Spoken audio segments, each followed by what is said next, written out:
एक छोटे से गांव में दो अनाथ बहनें रहती थीं, चंदा और राधिका। गांव में ही दोनों मेहनत मजदूरी करके अपना जीवन चला रही थीं, लेकिन लोग उन्हें हमेशा नीचा दिखाते और ताने मारते थे। माता पिता बचपन में ही गुजर चुके थे और उसके बाद दोनों की जिंदगी संघर्ष में बदल गई थी। गांव में लोग उन्हें अपनाने के बजाय हमेशा नीचा दिखाते थे और हर बात पर ताने मारते थे। देखो तो सही, फिर आ गई ये अनाथ लड़कियां। ना इनके पास कोई सहारा है, ना कोई इज्जत। हमारे गांव में ऐसे लोगों का रहना ही ठीक नहीं लगता। पता नहीं इनके कारण आगे क्या परेशानी आ जाए। इनकी किस्मत ही खराब है और ये जहां जाती हैं वहां बदनामी ही फैलती है। सही कह रही हो कमला। इनके बारे में कोई ठीक से जानता भी नहीं है। न कोई अपना है न कोई सहारा, फिर भी हमारे बीच रह रही हैं। ऐसे लोगों पर आंख मूंद कर भरोसा करना भी ठीक नहीं होता। कौन जाने कब क्या मुसीबत खड़ी हो जाए।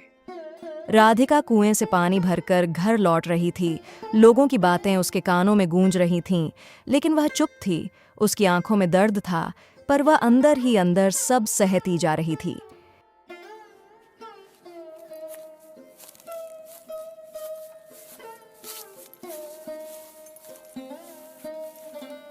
दीदी, आज फिर वही बातें सुननी पड़ी। क्यों लोग हमें हर बार ऐसे ही देखते हैं, जैसे हम इंसान ही नहीं हैं? क्या सिर्फ अनाथ होना ही हमारी सबसे बड़ी गलती है? कभी कभी लगता है इस गांव में हमारी कोई जगह ही नहीं है। हम चाहे कितना भी अच्छा करें, लोगों की नजरों में कभी अच्छे नहीं बन सकते। राधिका, लोगों की सोच बदलना हमारे हाथ में नहीं है। वे बोलते रहेंगे और हम सहते हुए आगे बढ़ेंगे। लेकिन याद रखना, हम कमजोर नहीं हैं। हमारी किस्मत अभी टूटी हुई है, खत्म नहीं हुई। एक दिन यही लोग हमें इज्जत देंगे। बस हमें खुद पर भरोसा रखना होगा और हालात से हार नहीं माननी होगी। समय बीतता गया, लेकिन गांव का व्यवहार नहीं बदला। कुछ दिनों बाद दोनों बहनों को गांव में और ज्यादा अपमान सहना पड़ा। उनके पास काम भी कम होता जा रहा था। दीदी, गांव में तो हर दिन बस ताने ही ताने मिलते हैं। लोग हमें जीने भी नहीं देते। अगर हम कुछ दिन मौसी के घर चले जाएं, तो शायद थोड़ा चैन मिल जाए। कम से कम रोज रोज की बेइज्जती तो नहीं सहनी पड़ेगी। हाँ राधिका, यही सही रहेगा। यहाँ रहकर हम धीरे धीरे टूट रहे हैं। शायद मौसी के घर कुछ समय के लिए हालात बेहतर हो जाएं। हम वहाँ काम भी कर लेंगे और खुद को संभाल भी लेंगे। चलो, एक बार कोशिश करके देखते हैं।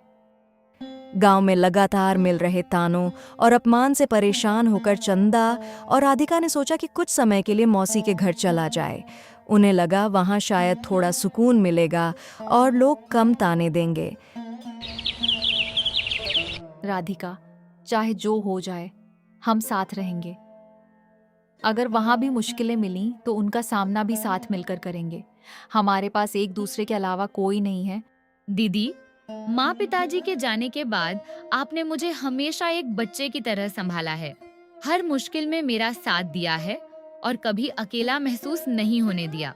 मैं भी आपका साथ कभी नहीं छोड़ूंगी। मैंने बक्से में सारा सामान रख दिया है। चलिए, अब मौसी के गांव के लिए निकलते हैं। कम से कम वहाँ इन गांव वालों के तानों और अपमान से तो दूर रहेंगे। शायद मेहनत करके 2 वक्त की रोटी भी कमा पाएंगे। यहाँ तो हमारे लिए हर रास्ता जैसे बंद हो गया है। कुछ समय बाद दोनों बहनें मौसी के घर पहुंच गईं। अरे वाह, आज सूरज कहाँ से निकल आया। तुम दोनों को अचानक मेरी याद कैसे आ गई? जब तक काम चल रहा था तब तक अपने गांव में थी और अब सीधा यहाँ आ पहुंची। आखिर ऐसी कौन सी मुसीबत आ गई कि अपना घर छोड़कर मेरे दरवाजे पर आना पड़ा? मौसी, आप तो सब जानती हैं। माँ बाप के जाने के बाद हम दोनों जैसे तैसे जिंदगी चला रहे थे। लेकिन अब गांव में रहना बहुत मुश्किल हो गया था। लोग हर बात पर ताने मारते थे। जंगल से लकड़ियाँ काट कर लाते थे। उन्हें बेचकर जो थोड़ा बहुत मिलता था उसी से गुजारा करते थे। लेकिन अब वो भी कम पड़ने लगा था। मौसी, लोग हमें चैन से जीने भी नहीं देते थे। हर दिन कोई न कोई ऐसी बात कह देता था कि दिल टूट जाता था। हमने सोचा कि कुछ दिन आपके पास रहेंगे तो शायद माहौल बदल जाएगा। तो गांव वालों के ताने सुनकर यहाँ चली आई तुम दोनों। दुनिया में जहां भी जाओगी लोग बातें तो करेंगे ही। खैर, अब आ ही गई हो तो मैं तुम्हें वापस नहीं भेजूंगी। लेकिन एक बात अच्छी तरह समझ लो, यहाँ आराम से बैठकर रोटी नहीं मिलेगी। मेरे घर में हर किसी को काम करना पड़ता है। चंदा, आज से घर और आंगन का सारा काम तुम संभालोगी, झाड़ू, बर्तन, खाना और बाकी जो भी काम होगा। और राधिका, तुम बाहर के काम देखोगी, पानी भरना, लकड़ियां लाना और जो भी जरूरत पड़े। अगर मेहनत से काम करोगी तो रह सकती हो, वरना यहाँ किसी पर दया नहीं की जाती। जी मौसी, हमें आराम नहीं चाहिए। हम तो बस मेहनत करके 2 वक्त की रोटी और थोड़ा सुकून चाहते हैं। आपने हमें अपने पास रखा, हमारी बात समझी और हमें अपनापन दिया। यही हमारे लिए बहुत बड़ी बात है। देखेंगे, अगर काम ठीक से करती रही तो यहाँ रह सकती हो, लेकिन अगर काम में ढिलाई की तो फिर वापस जाना पड़ेगा। मेरा घर कोई धर्मशाला नहीं है कि जो आए और बिना काम के बैठा रहे। दोनों बहनें दिन रात मेहनत करती थीं। सुबह से लेकर देर रात तक घर का सारा काम संभालती थीं, लेकिन फिर भी उन्हें न तो चैन मिलता था और न ही सम्मान।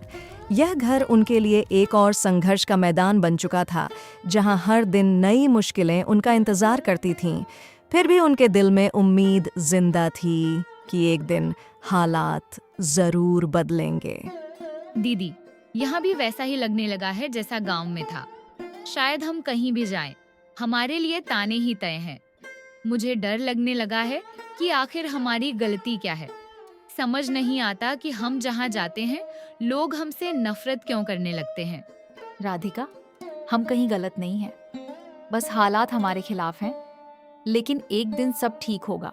हमें खुद पर भरोसा रखना होगा। अगर हम हिम्मत हार गए तो दुनिया की बातें सच लगने लगेंगी।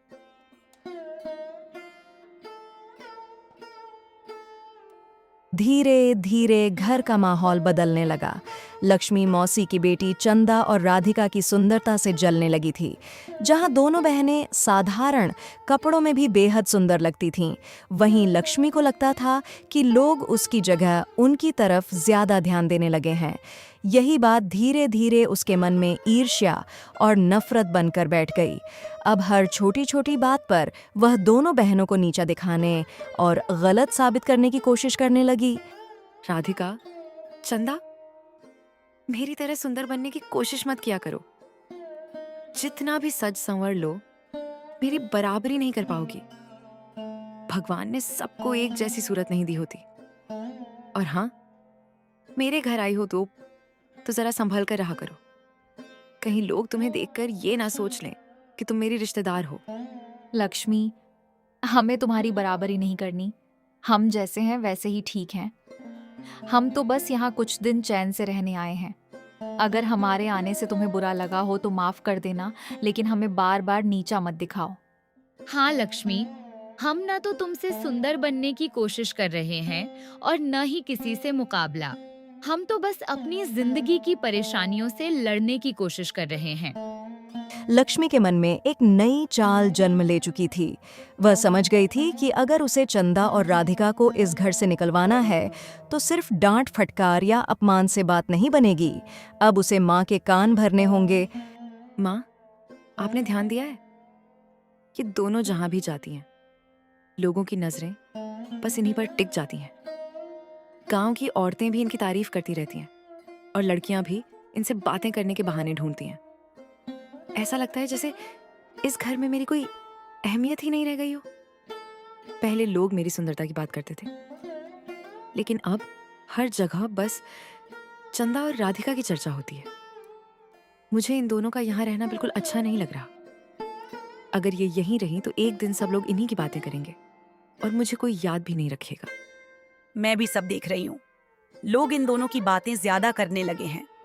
ये घर में रहते हुए भी धीरे धीरे सबका ध्यान अपनी तरफ खींच रही है, लेकिन अभी इन्हें सीधे निकालना सही नहीं होगा। माँ, आपको नहीं लगता कि ये दोनों आपके सामने कुछ ज्यादा ही सीधी और भोली बनने की कोशिश करती हैं? हर समय ऐसे बात करती हैं जैसे इनसे अच्छा कोई हो ही नहीं। मुझे तो लगता है कि ये जानबूझकर सबका भरोसा जीत रही है। ताकि लोग इनकी तारीफ करें। अब देखो ना, घर के बाहर भी लोग इन्हीं की बातें करते रहते हैं। मुझे इनकी ये अच्छाई दिखाने वाली आदत बिल्कुल पसंद नहीं है। कुछ ना कुछ करना पड़ेगा, नहीं तो धीरे धीरे सब इनके पक्ष में हो जाएंगे। बात तो तेरी सही है लक्ष्मी। अगर ये दोनों ऐसे ही सबका दिल जीतती रहीं तो लोग हमारी ही बातें बनाने लगेंगे। फिर हर कोई इन्हें बेचारी और हमें गलत समझेगा। लेकिन समझ नहीं आ रहा कि ऐसा क्या करें कि ये दोनों खुद ही इस घर से चली जाएं। क्यों ना हम उन दोनों को उस जंगल में भेज दें जहां जाने से गांव वाले भी डरते हैं। लोग कहते हैं कि उस जंगल पर कोई श्राप है और जो उसकी सीमा पार करता है उसकी किस्मत हमेशा के लिए बदल जाती है। उन दोनों को तो इस गांव के बारे में कुछ पता भी नहीं है। हम कह देंगे कि वहां की लकड़ियों की बहुत मांग है और अच्छी कमाई होगी तो वे खुशी खुशी चली जाएंगी। वैसे भी उनके आने के बाद लोग मेरी तरफ देखना तक कम कर चुके हैं। पहले हर जगह मेरी तारीफ होती थी, लेकिन अब सबकी नजरें उन्हीं पर रहती हैं। मैं ये सब और नहीं सह सकती माँ। किसी भी तरह उन दोनों को यहाँ से हटाना ही होगा। मौसी को यह बात सही लगी, क्योंकि वह भी अब दोनों बहनों को एक बोझ समझने लगी थी। ठीक कह रही है लक्ष्मी। पूरे गांव में सबसे सुंदर मेरी बेटी है और हमेशा रहेगी। ये अनाथ बहनें भला मेरी बेटी की बराबरी कैसे कर सकती है? इनके आने के बाद लोग इनकी बातें ज्यादा करने लगे हैं। अच्छा हुआ तूने मुझे ये रास्ता बताया। इन्हें उसी जंगल में भेज देते हैं जहां जाना सख्त मना है। अगली सुबह मौसी ने अपने चेहरे पर झूठी हमदर्दी ओढ़ ली। वह ऐसे व्यवहार करने लगी जैसे सच में दोनों बहनों का भला चाहती हो। राधिका, चंदा, तुम दोनों यहाँ काम करने ही आई थी ना, ताकि कुछ पैसे कमा सको। मेरे पास तुम दोनों के लिए एक अच्छा सुझाव है। गांव से थोड़ी दूर नदी के उस पार एक जंगल है। वहां की लकड़ियों की बाजार में बहुत मांग रहती है। अगर तुम दोनों वहां से लकड़ियां लाकर बेचो तो अच्छी कमाई कर सकती हो। तुम्हारा भी फायदा होगा और थोड़ा बहुत सहारा मुझे भी मिल जाएगा। मैं खुद तुम्हारे साथ जाती, लेकिन तुम तो जानती हो मेरी तबीयत हमेशा ठीक नहीं रहती। मौसी, आप एकदम चिंता मत कीजिए। आपने हमारे बारे में इतना सोचा, इसके लिए हम आपका धन्यवाद करते हैं। अगर वहाँ से हमें अच्छी कमाई हो सकती है तो हम आज ही वहाँ जाएंगी। आखिर आप हमारी माँ जैसी हैं, हमारा बुरा क्यों चाहेंगी? हाँ मौसी, हम आज ही जाएंगी। खूब सारी लकड़ियां लेकर आएंगी। अगर मेहनत से हमारी हालत सुधर सकती है तो हम पीछे क्यों हटेंगी? आपने हमें इतना अच्छा रास्ता दिखाया, इसके लिए हम आपके आभारी हैं। चल राधिका, देर मत कर। अगर हमें ज्यादा लकड़ियां मिल गईं तो कल उन्हें बेचकर अच्छी कमाई होगी। शायद हमारी परेशानियां अब धीरे धीरे कम होने लगें। हाँ दीदी, पहली बार लग रहा है कि शायद हमारी किस्मत सच में बदलने वाली है। अब तक तो बस दुख और संघर्ष ही देखा था, लेकिन आज मन में एक नई उम्मीद जगी है। चलो जल्दी चलते हैं और सूरज ढलने से पहले वापस लौट आते हैं। जितनी मेहनत करेंगे उतना ही अच्छा कल बना पाएंगे। दोनों बहनें रस्सी और टोकरियां लेकर जंगल की ओर चल पड़ीं। शुरुआत में रास्ता सामान्य था, लेकिन जैसे जैसे वे आगे बढ़ती गईं, जंगल का माहौल बदलने लगा। जंगल के अंदर जाते जाते रास्ता धीरे धीरे और सुनसान होता जा रहा था। ऊंचे ऊंचे पेड़ों की वजह से सूरज की रोशनी भी मुश्किल से जमीन तक पहुंच रही थी। चारों तरफ अजीब सा सन्नाटा था और कभी कभी पक्षियों की आवाज सुनाई दे जाती थी। चंदा और राधिका लकड़ियां ढूंढते हुए आगे बढ़ रही थीं, लेकिन राधिका का डर हर कदम के साथ बढ़ता जा रहा था। चंदा दीदी, मुझे तो बहुत डर लग रहा है। यह जंगल जितना बाहर से दिखाई देता था, अंदर से उससे कहीं ज्यादा डरावना लग रहा है। पता नहीं क्यों ऐसा महसूस हो रहा है जैसे कोई हमें दूर से देख रहा हो। यह गांव भी हमारे लिए नया है और यह जंगल भी। अगर हम रास्ता भटक गए या कोई जंगली जानवर आ गया तो क्या होगा? सच कहूं तो मेरा मन वापस लौट जाने का कर रहा है। राधिका, इतना मत डर, मैं तेरे साथ हूं ना। और फिर मौसी ने भी तो कहा था कि इस जंगल की लकड़ियां अच्छे दामों में बिकती हैं। अगर आज मेहनत कर लेंगे तो कुछ पैसे कमा पाएंगे। धीरे धीरे हमारी हालत भी सुधर जाएगी। डर को अपने ऊपर हावी मत होने दे, बस मेरे साथ चलती रह। तभी अचानक उन्हें किसी औरत के रोने की आवाज सुनाई दी। आवाज बहुत धीमी थी, लेकिन उसमें इतना दर्द था कि दोनों बहनों के कदम अपने आप रुक गए।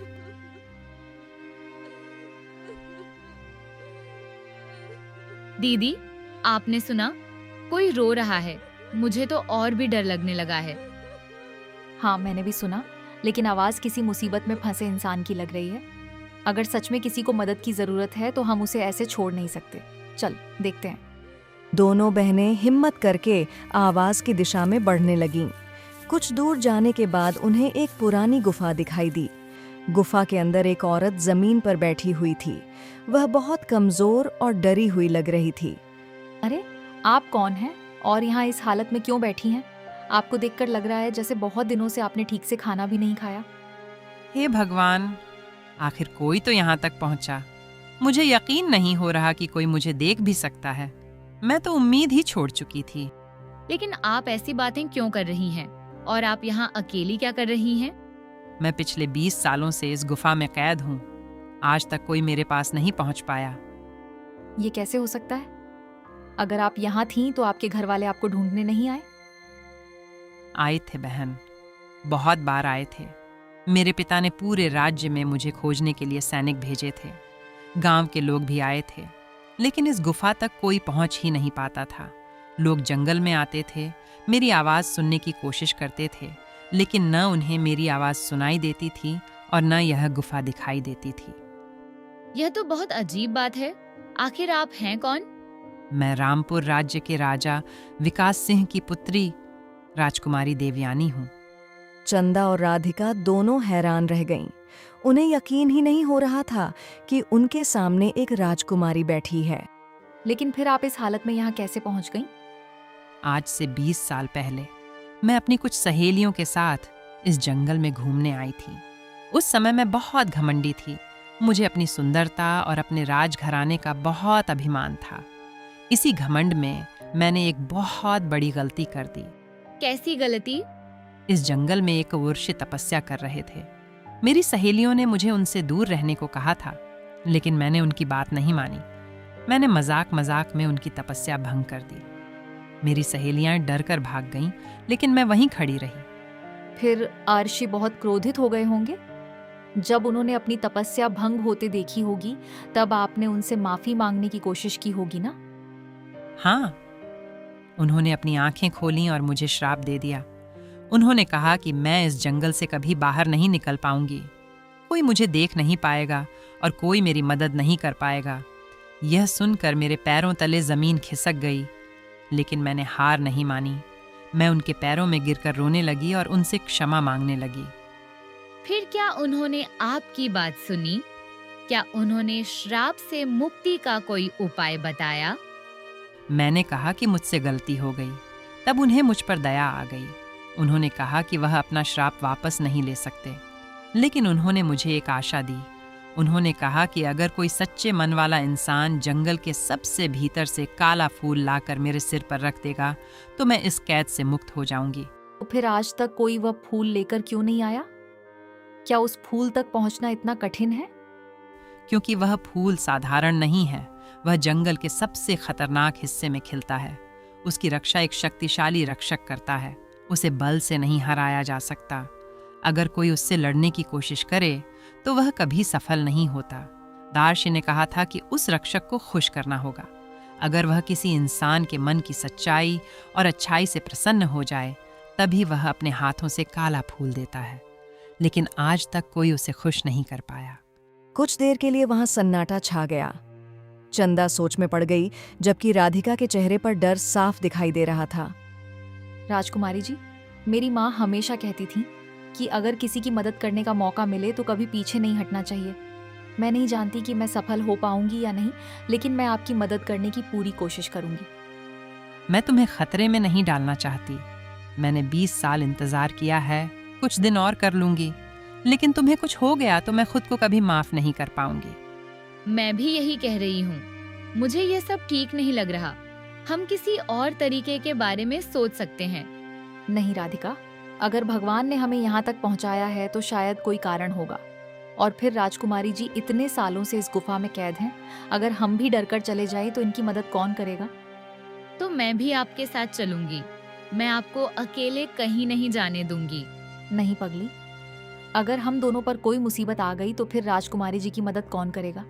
तू यहीं रहना, मैं वादा करती हूँ कि वापस जरूर लौटूंगी। चंदा ने राजकुमारी देवयानी और राधिका की ओर आखिरी बार देखा।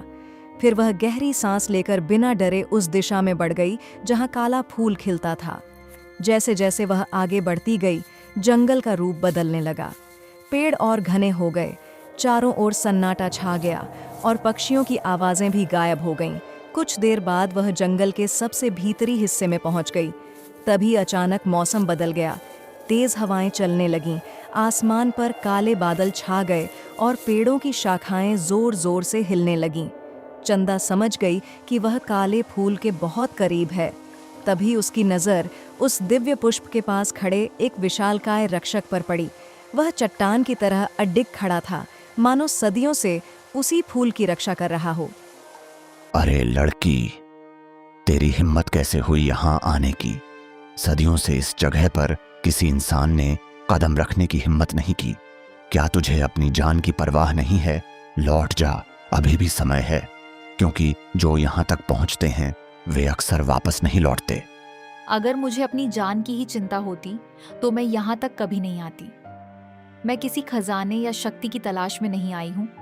मैं उस राजकुमारी के लिए आई हूँ जो वर्षों से एक गलती की सजा भुगत रही है। जब तक काला फूल नहीं मिल जाता मैं वापस नहीं जाऊंगी।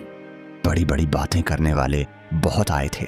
सबने कहा था कि वे किसी की मदद करने आए हैं, लेकिन जैसे ही उन्होंने मेरा रूप देखा उनका साहस टूट गया। बता, तुझ में ऐसा क्या अलग है? मुझ में कुछ अलग नहीं है। मैं भी डरती हूँ, मेरे मन में भी भय उठता है, लेकिन जब किसी को दर्द में देखती हूँ तो मेरा डर छोटा पड़ जाता है। अगर मेरे सामने अपने डर और किसी की मदद करने में से एक को चुनना पड़े तो मैं हमेशा मदद का रास्ता चुनूंगी। सदियों से मैं न जाने कितने लोगों को यहाँ आते देख चुका हूँ, लेकिन तेरी बातों में कुछ अलग है। शायद इसी कारण मैं तुझे एक अवसर देने को तैयार हूँ। अवसर? कैसा अवसर? 3 पहेलियां। अगर तीनों का उत्तर दे दिया तो काला फूल तेरा होगा, लेकिन अगर एक भी उत्तर गलत हुआ तो कीमत बहुत भारी चुकानी पड़ेगी। मैं यहाँ तक आ गई हूँ, इसलिए किसी भी कीमत से डरने वाली नहीं हूँ। जो भी शर्त होगी मैं उसे स्वीकार करूंगी। अब बताओ, अगर मैं हार गई तो क्या होगा? रक्षक के चेहरे पर एक रहस्यमयी मुस्कान फैल गई। अगर तू हार गई तो तुझे मुझसे विवाह करना होगा। फिर यह जंगल ही तेरा संसार होगा। तेरी बाकी जिंदगी यहीं बीतेगी। चाहे तो कितना भी चाहे, इस जंगल को छोड़कर कभी नहीं जा सकेगी। यह सुनकर चंदा एक पल के लिए चौंक गई। उसके चेहरे का रंग उड़ गया, लेकिन अगले ही क्षण उसे राजकुमारी देवयानी का दर्द याद आ गया। उसे अपनी माँ की वह सीख भी याद आई कि सच्चे रास्ते पर चलने वाले को कठिनाइयों से कभी डरना नहीं चाहिए। अगर मेरी किस्मत में किसी की मदद करते हुए हारना लिखा है तो मुझे वह भी मंजूर है, लेकिन कोशिश किए बिना लौट जाना मुझे मंजूर नहीं। अब पहेलियां पूछो। अद्भुत, तेरी हिम्मत ने मुझे सचमुच प्रभावित किया है। मेरी शर्त सुनने के बाद भी तेरे चेहरे पर डर नहीं बल्कि आत्मविश्वास दिखाई दे रहा है। लेकिन केवल साहस से यह परीक्षा नहीं जीती जाती।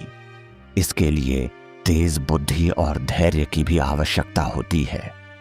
अब देखते हैं कि तेरी बुद्धि भी तेरी हिम्मत जितनी तेज है या नहीं।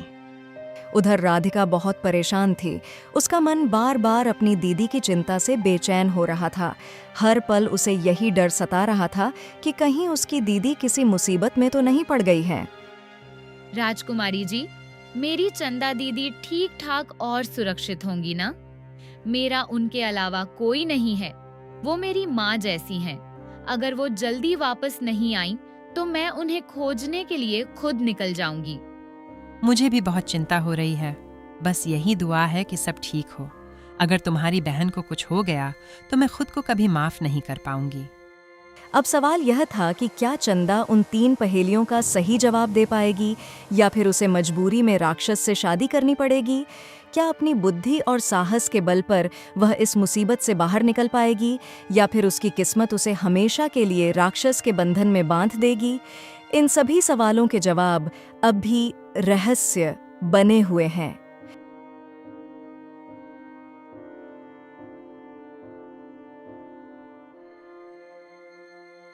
नमस्ते दोस्तों, मैं हूँ निधि। अगर कहानी पसंद आए तो लाइक ज़रूर करें